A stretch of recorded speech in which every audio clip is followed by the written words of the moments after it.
Hello. Many of you would have watched First Minister's Question Time from this chamber.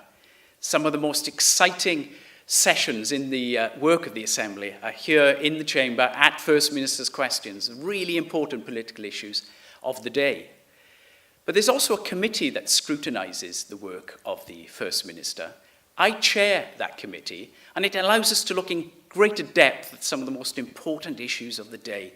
In the past, we've looked at infrastructure, roads and rail, and the really important things that make economic and social life more effective in Wales.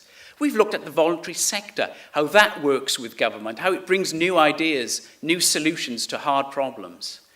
And we've looked at what sort of laws the Welsh Government needs to make now that we're a full Parliament. What sort of laws are going to improve the lives of people of Wales.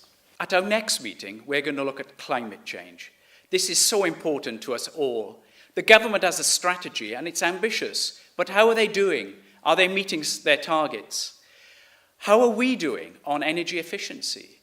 How are we doing in meeting some of the climate change aspirations that have now been set? What's Wales going to look like for future generations if we don't meet some of these key targets? These are the crucial questions. You may have your own questions that you think the First Minister should answer. Well, now's your chance, because an important part of our work is putting the public's questions to the First Minister directly. Help us make this committee meeting a success.